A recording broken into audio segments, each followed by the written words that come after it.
The distinction between normal regular military units and an elite or rather special units was already in ancient times. Specially and extensively trained warriors with exceptional skills went into battle without hesitation or fear, and will fight to the death for their leaders. These elite warriors differed in their fighting methods, the types of weapons, and the physical and psychological preparation for combat by the regular units. The most successful and famous schools of ancient elite troops are now role models for elite units around the world. How did these elite troops of each ancient land view in detail, and what are the differences between the individual countries? In this video, we look at the most feared and strongest elite troops of antiquity and the early Middle Ages. Here we go.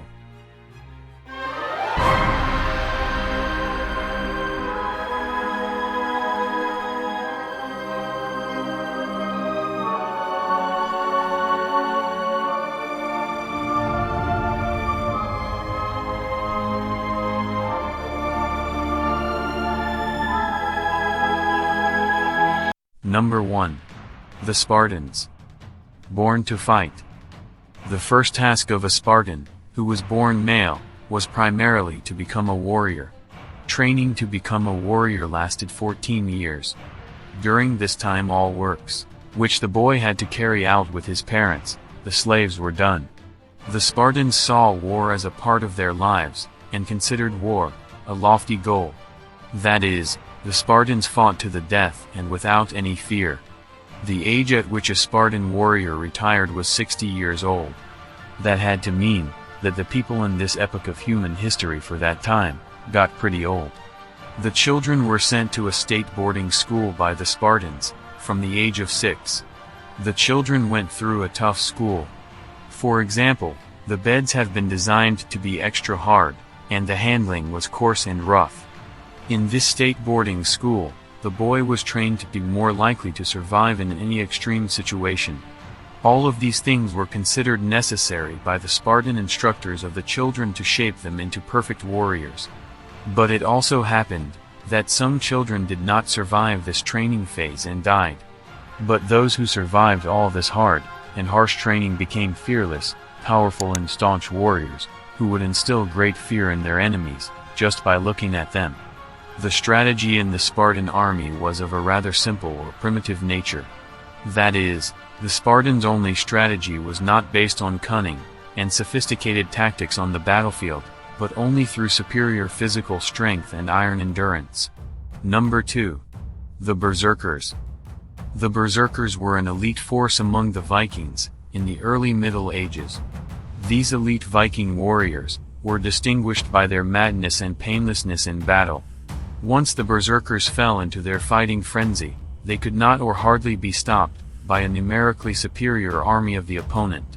This delusion resembled a trance state, which can be traced back to drug-like potions or substances. Some researchers today assume that the Berserkers without external intoxicating substances could bring themselves into this madness through special mediative exercises, like today's Thai boxers. Today's Thai boxers can mentally prepare for a fight through such exercises, and then have more success. Even at a young age, the Berserkers began to train themselves through meditative exercises in such a way that the Berserker without fear reaches a state similar to madness. The Berserker was able to run without hesitation into a group of enemies, and armed with an axe in each hand, inflict quick deadly blows on the opponent. The opponent was overwhelmed, intimidated, and thrown off balance. In this mad state the Vikings believed that the spirit of a bear filled the Berserker, and helps the Berserker to destroy any opponent, without much effort.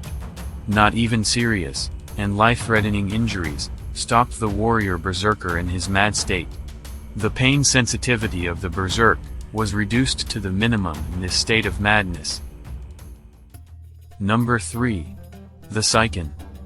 The SIKHEN lived in what is now the state of Punjab, in northern India. The state of Punjab was also formerly called the Gateways to India. Due to its geographic location, this region was repeatedly attacked by other peoples for many centuries. since the hostile peoples had to go through this region first before they could get through to central India. It was precisely these constant conflicts and attacks by other peoples that formed the local Indian population into elite warriors. The martial art of the Sikhen was called Drakkar. In this martial art, the Sikhen were taught all the melee weapons that exist gave. The Sikhen warriors carried their weapons with them all the time, and only took them off when they went to sleep. The arsenal of weapons included swords, knives, axes, throwing knives and spears. These inhabitants of the small state of Punjab fell under Mughal rule in the 16th century. The Mughal Empire lasted from 1526 to 1857, and included present-day states such as Afghanistan, Pakistan and northern India. In this context, the Sikhen have adopted the Islamic faith. But the ability of the Sikhen to hold their own against a numerically superior enemy, and strike them, the Sikhen still didn't lose. In this context, the Sikhen's own fighting style has developed over the many centuries.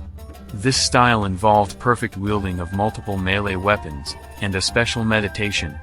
This pre-battle meditation included a dance. This dance had the purpose of putting the warrior in a fearless and enduring state to eliminate as many enemies as possible. That was the Sikhen's strategy. In the 18th century, at the time of the colonization of India by Great Britain, the English military adopted the Sikhen battle meditation.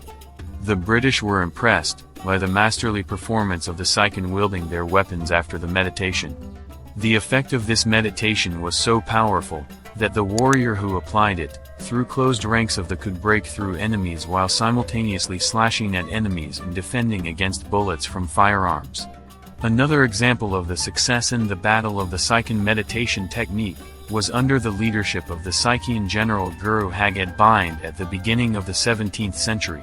In this battle 700 Sikhen destroyed an 8,000-strong Mughal army. Number 4. The ninjas. The ninjas lived in a specially created world, in what is now Japan. This world of ninjas has not adapted to the feudal system of Japan subordinate.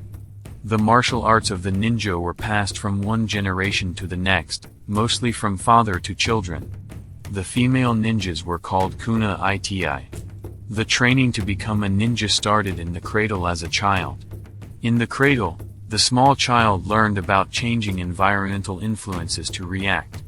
This means, the child adopted the appropriate posture to defend itself. In addition, the physical strain on the child was repeated every day, to practice it even better. In order to train speed, the ninja student was not allowed to wear a straw hat on his chest fall down before reaching its destination. The ninjas trained their students' eyesight by giving them hours of vision search for hidden objects in darker caves.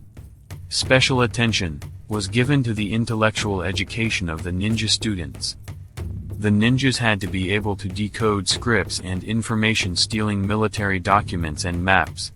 Moreover, the ninjas could disguise themselves as anything, and everyone could get far into enemy territory.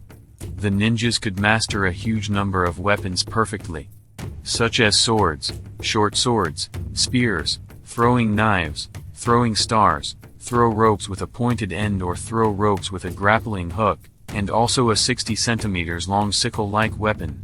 Many thrown weapons could be smeared with poison, instantly killing the enemy upon contact. Switch off silently. In addition, the ninjas had silent flat boats. These allowed them to sneak up quietly. When the ninjas were caught, they mostly killed themselves, in which they inhaled a poison, sewn into the collar of her suit. In addition, thin metal plates were sewn into the ninja's suit to repel blows from enemy-edged weapons. Number 5. Ancient combat divers. Researchers are aware of some sources today, as ancient combat divers were a serious threat to the capture of the city of Tyre in 332 BC. The warships led by Alexander the Great have cleared the coast around Tyre from the invasion of rocks underwater. This cleaning of rocks was done with the help of ropes and large anchors. But Tyrian combat divers cut the ropes of ships underwater. The Tyrian combat divers also managed several ships of the Greeks under Alexander the Great to sink, by ripping holes in the bow. However, These efforts by the Tyrian combat divers could not avert the Greek victory. After a costly and bloody battle lasting for several weeks, the Greeks conquered the city of Tyre. That was today, to the elite troops of the old world. I hope you enjoyed the video. If so, please subscribe to our channel and give it a thumbs up. See you soon. Your channel History Best.